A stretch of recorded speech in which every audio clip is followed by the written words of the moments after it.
The afternoon my parents signed the deed to our family farm over to my younger brother, I wasn't sitting beside them in the attorney's office. I was 50 miles away fixing a payroll crisis for one of my oldest clients. Nobody called. Nobody texted. Nobody even thought I should know. I found out 3 days later because the county mailed the updated tax record to my accounting office by mistake. For 6 years, I had quietly paid every property tax bill on that farm. Every insurance premium. Every emergency repair. Every overdue balance that kept the county from placing a lien on the land where I grew up. 6 years of silent payments. 6 years of protecting a place everyone called the heart of the family. They gave it away in less than 20 minutes. 3 months later, my parents asked if they could move into my ranch house. When I said no, my mother didn't argue. She smiled, turned around, walked to her car. The next morning, a state investigator knocked on my front door, holding a complaint with my name on it.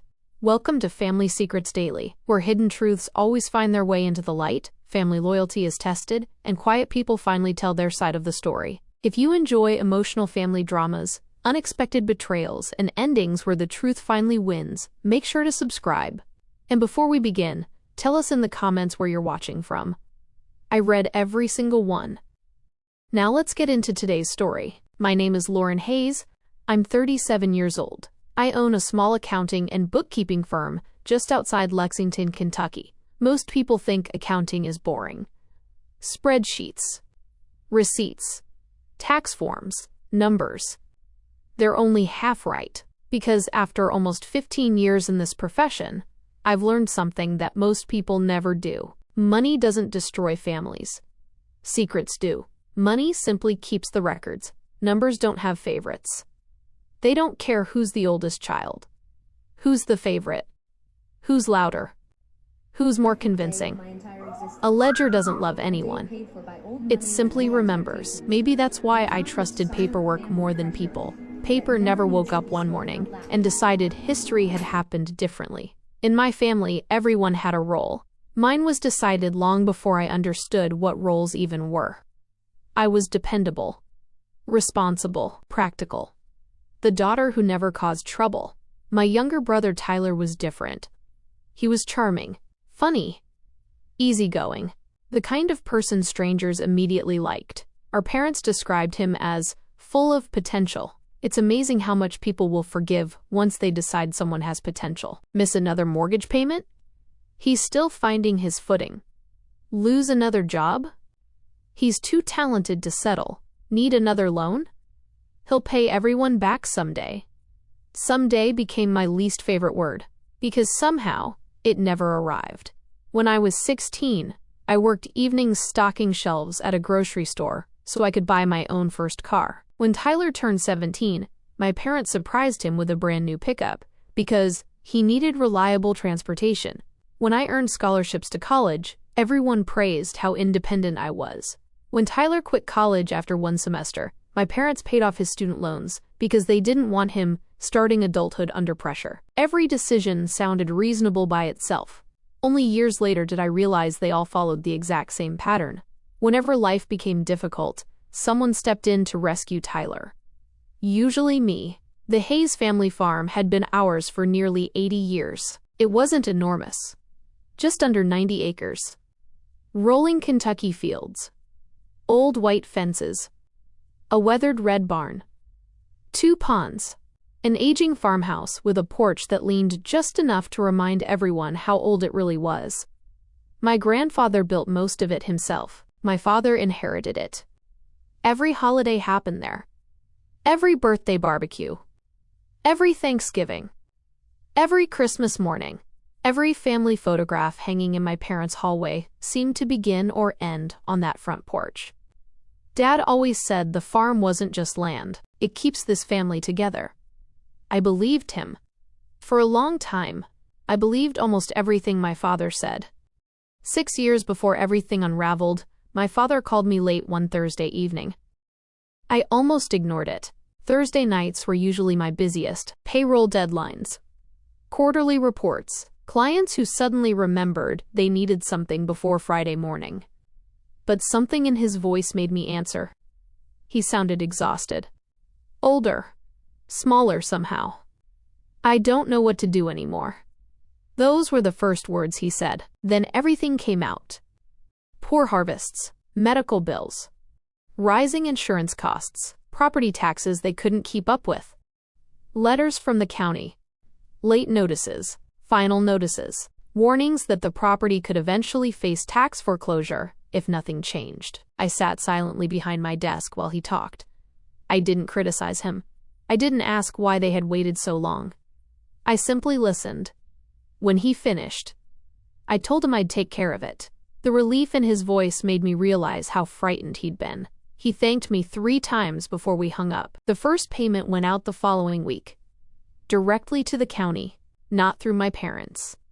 Then came the insurance premium, then repairs to a collapsed section of fencing after a spring storm, a broken water pump, a leaking barn roof. Every year seemed to introduce another emergency, and every time, I handled it. Quietly. No announcements. No family meetings. No reminders. I genuinely believed I was protecting something worth saving. But accounting teaches you another lesson. Memory fades. Documentation doesn't. So before I sent the second year's payments, I prepared a simple acknowledgement. Nothing complicated. 1 page. Clear language. It stated that any farm expenses I paid were loans, unless repaid or otherwise agreed upon. No legal jargon, no threats. Just clarity. I brought it with me to Sunday dinner. Mom looked at the paper for maybe 3 seconds. "What are we signing?" I smiled. "Just bookkeeping." She laughed. "Only you would bring paperwork to dinner." Dad adjusted his reading glasses. Signed without reading past the first paragraph. Mom signed immediately afterward. The following year, we repeated the exact same routine. Same table. Same blue pen. Same conversation. Year after year. 6 signed acknowledgments eventually filled a folder in my office cabinet. I never thought of them as protection. They were simply records. The accountant in me couldn't imagine doing things any other way. Over time, those payments became substantial. Property taxes, insurance, roof repairs, equipment maintenance, fence replacement, drainage work after flooding. Thousands of dollars quietly disappeared from my business account into land that technically wasn't mine. I never complained. I never kept score. At least, not emotionally. Professionally, of course, I recorded everything. That's what accountants do. We preserve history, one receipt at a time. Around that same period, my own business began growing faster than I'd ever imagined. A manufacturing company hired my firm to rebuild nearly a decade of financial records. The contract changed everything. For the first time in my adult life, I wasn't worried about paying my own bills. Friends encouraged me to celebrate. Take a vacation, buy a luxury SUV, move somewhere bigger. Instead, I bought a ranch house about 40 minutes outside Lexington. 3 bedrooms, a wraparound porch, 35 quiet acres, a fishing pond, horse barn, large maple trees lining the driveway, enough space that at night, all you heard were crickets and the wind moving through the fields. I purchased it entirely in my own name. Every document, every payment, every signature, mine. Not because I expected trouble, because after years of solving everyone else's problems, I wanted one place in the world where no one could make decisions without me. The first autumn after I moved in, my parents visited for a weekend. Mom immediately fell in love with the porch swing. Dad wandered the property for almost an hour. Tyler came once, looked around, whistled, then joked, "This is going to make a great family place someday." I laughed. "You're welcome anytime." Looking back, that was probably the sentence that started everything, because over the next few years, the language slowly changed. At first, everyone called it Lauren's Ranch. Then, our ranch. Eventually, the family ranch. I'd overhear Mom talking to relatives. "We're spending Memorial Day at the ranch. Our place has plenty of room. The family property is perfect for reunions." I never corrected her. Correcting my mother in public had never ended well. So I stayed quiet. I told myself names didn't matter. Eventually, I learned something painful. Stories create ownership long before paperwork does.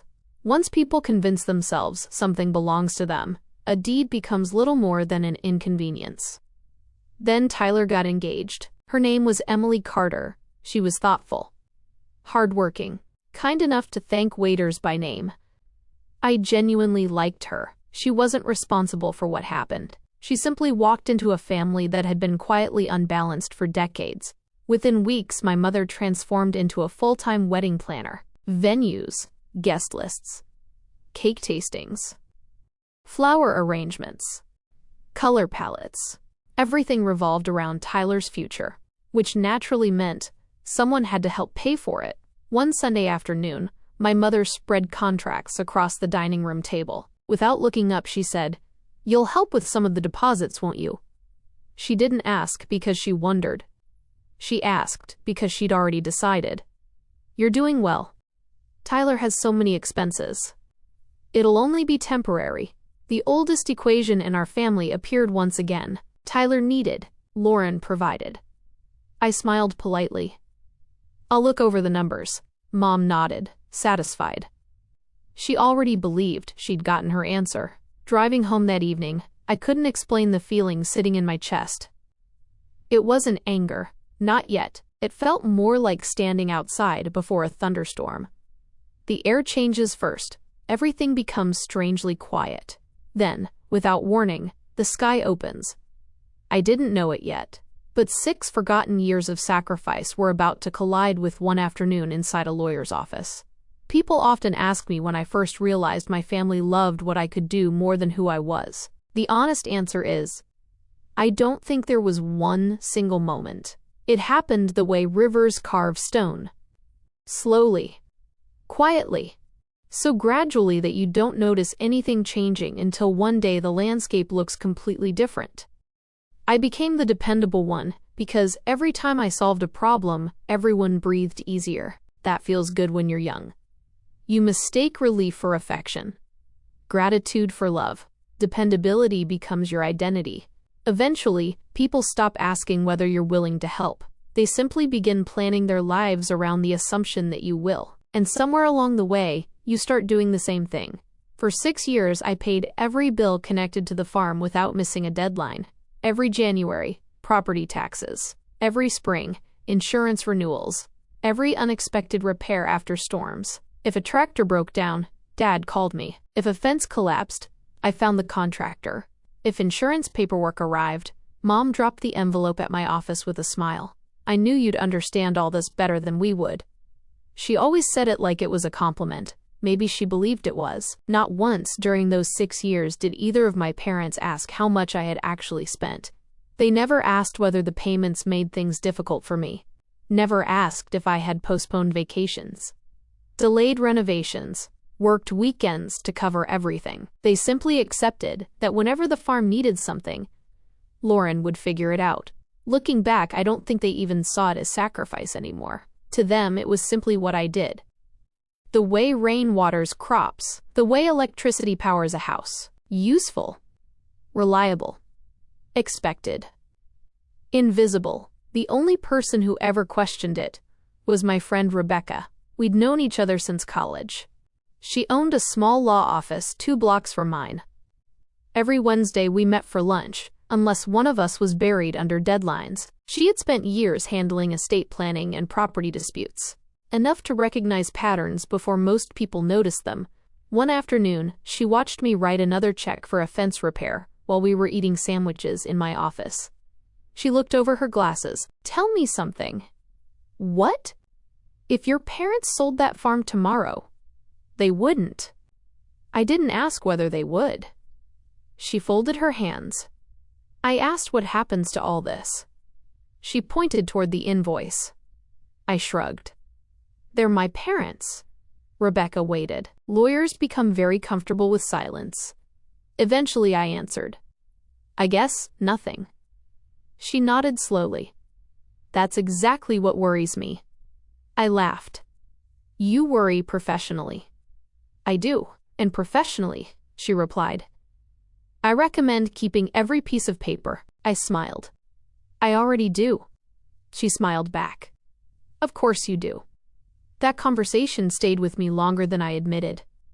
Not because I expected betrayal, because I couldn't imagine needing protection from my own family. The idea felt almost insulting. Families don't sue each other. Families don't keep evidence. Families trust one another. That's what I believed. Rebecca never argued. She simply reminded me of one sentence every few months. Good people document good intentions. At the time, I thought she was overly cautious. Years later, I realized she had simply handled enough families to know better. Wedding planning accelerated through the spring. Every conversation eventually returned to Tyler and Emily. Guest counts, photography, music, centerpieces.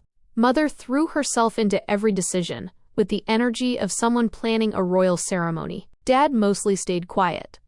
He looked tired, older, but whenever Tyler talked about the future, Dad smiled in a way I hadn't seen for years. I understood it. Parents want to believe their children will be happy. There's nothing wrong with that.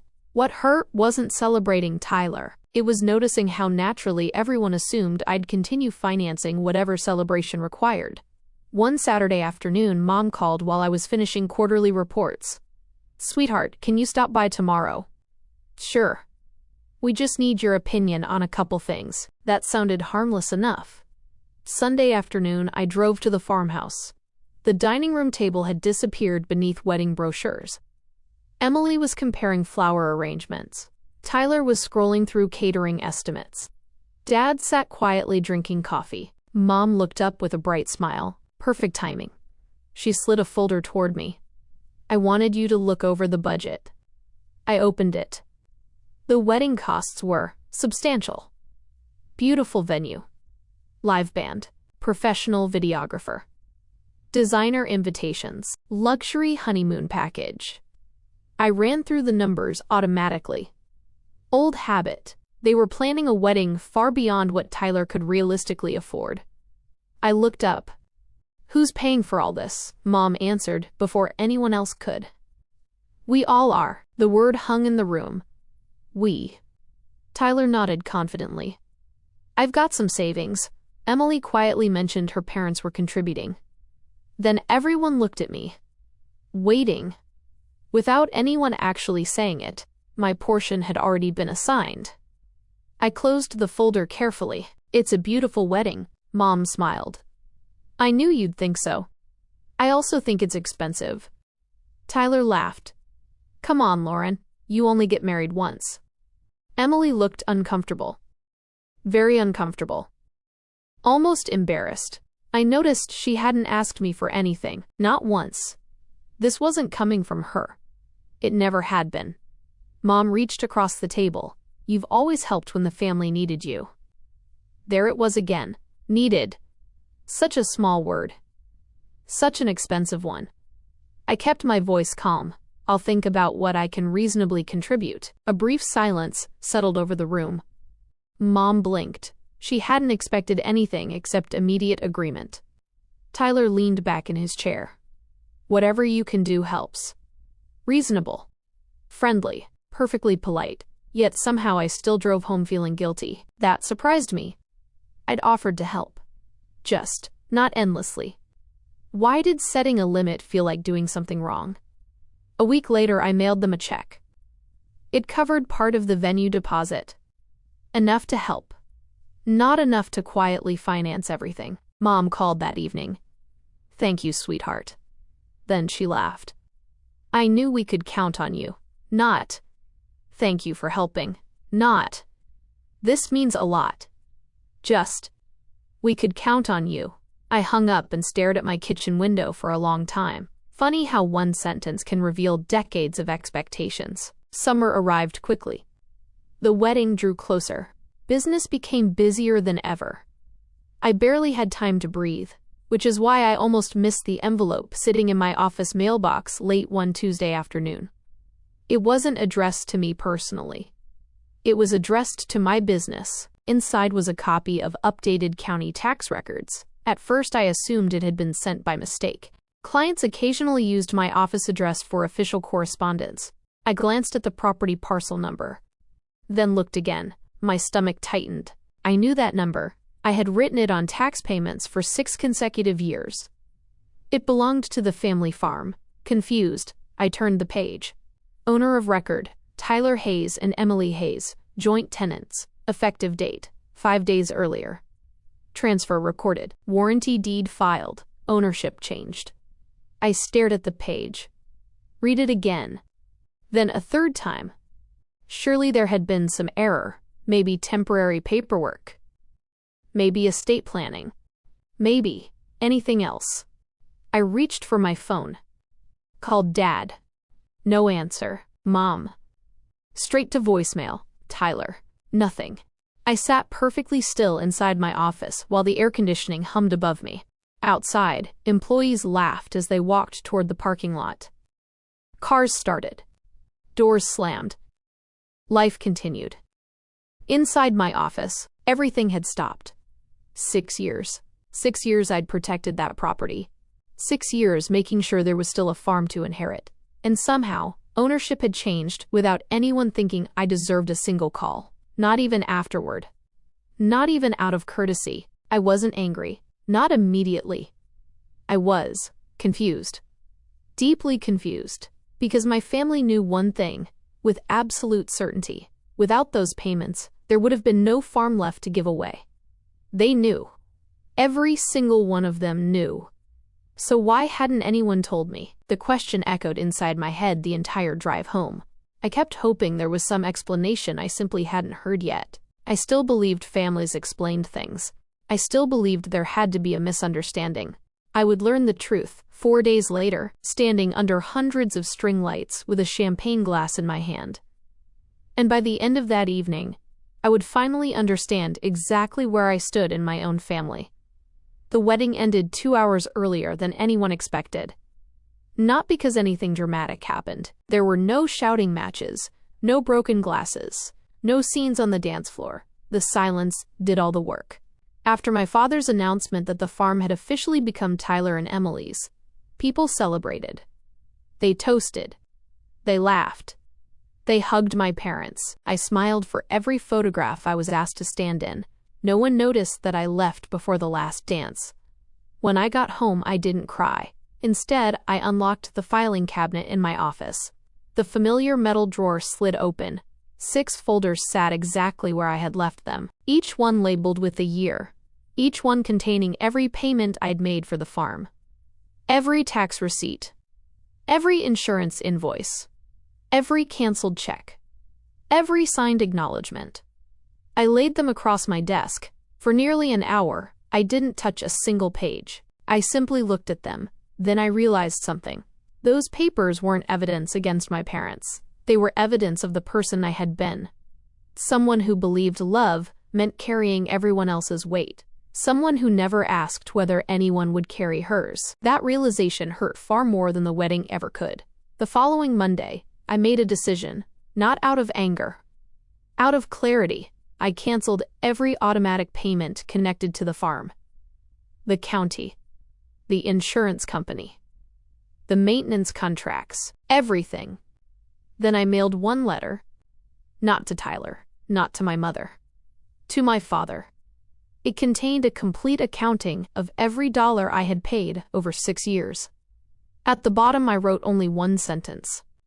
I'm not asking for repayment. I simply wanted you to know what the farm truly cost. Nothing else. No accusations. No demands. 3 weeks passed. Nobody mentioned the letter. Then one Saturday afternoon, my parents arrived unexpectedly at my ranch. This time they weren't asking to visit. A moving truck followed behind them. My mother climbed out first. We've decided to sell the farmhouse. I stared at her. She continued speaking as though we had already agreed. Tyler and Emily need their privacy. So your father and I figured we'd stay here. She smiled toward my porch. We'll only need 2 bedrooms. Only. Such a small word. For the first time in my life, I didn't explain myself. I didn't apologize. I didn't soften the answer. No. She blinked. I don't think you heard me. I heard you. I opened the front gate. But you're not moving in. My mother laughed. Lauren, don't be ridiculous. This place is big enough for all of us. No. She stared at me, almost as though she had forgotten that word existed. Dad stepped forward. Can we at least come inside? I looked at him. I love you. I always will, but this house isn't available. It's my home. My mother's face hardened. After everything we've done for you? The sentence surprised me, not because she'd said it, because for the first time, I knew it wasn't true. I answered quietly. I've spent years thanking you for things I earned myself. I'm finished doing that. They left. No shouting, no slammed doors. Just disappointment. I thought that would be the end. It wasn't. A week later, I received a certified letter, not from my parents. From an attorney. They claimed I had promised lifelong financial support, that the ranch had always been intended as a family residence, that refusing to house my parents amounted to breaking an agreement. I read the letter twice. Then I smiled, because unlike promises spoken across dinner tables, real agreements leave signatures, and there weren't any. Rebecca read the letter that afternoon. She leaned back in her chair. They don't have a case. I know, but they're hoping you'll feel guilty enough to give in. She was right. For years, guilt had been the family currency. Only now. I had stopped accepting it. 2 months later, everyone gathered for Thanksgiving. Not at the farm. Tyler and Emily hosted dinner in town. The farm had already become too expensive to maintain. Without the tax payments, without the repairs, without the insurance I'd quietly handled, the costs finally became visible. For the first time, someone else had to pay them. Reality has a way of introducing itself. Halfway through dinner, Tyler cleared his throat. I owe you an apology. The room became still. I honestly didn't know everything you'd been paying. He looked embarrassed. I should have asked. Emily reached for his hand. We both should have. I nodded. Thank you. Nothing more. Some apologies don't erase the past. They simply stop making the future worse. My father spoke next. I failed you. No excuses, no explanations. I kept choosing peace over fairness. And it wasn't peace. It was cowardice. Those words meant more than any repayment ever could. Because they were true. My mother said very little that evening. She wasn't ready. Maybe she never would be. Not every story ends with perfect reconciliation. Some people change slowly. Others never do. The important part is learning that their refusal doesn't have to become your responsibility. The following spring, Tyler surprised me. He mailed me a check. Not for everything. Just the first installment. Inside the envelope was a handwritten note. I'm finally paying for something instead of expecting someone else to. I smiled. Not because of the money. Because accountability had finally entered our family. Even if it arrived years late. Today I still live on my ranch outside Lexington. The porch swing is exactly where it has always been. The pond still reflects the evening sky. The maple trees still turn bright red every autumn. Only one thing has truly changed. The front gate stays locked. Not because I'm afraid. Because boundaries aren't walls. They're invitations that require permission. And permission is something I've finally learned. I have every right to give, or to refuse. For years I believed love meant sacrificing until there was nothing left of yourself. Now I know something different. The people who truly love you don't ask you to disappear so they can be comfortable. They make room for you at the table. Not because of what you provide, but because you belong there. If this story resonated with you, and you've ever been the quiet person everyone depended on but rarely appreciated, let us know in the comments where you're watching from and what lesson stayed with you the most. And don't forget to subscribe to Family Secrets Daily, where every family has a story, and sooner or later, every secret finds its way into the light.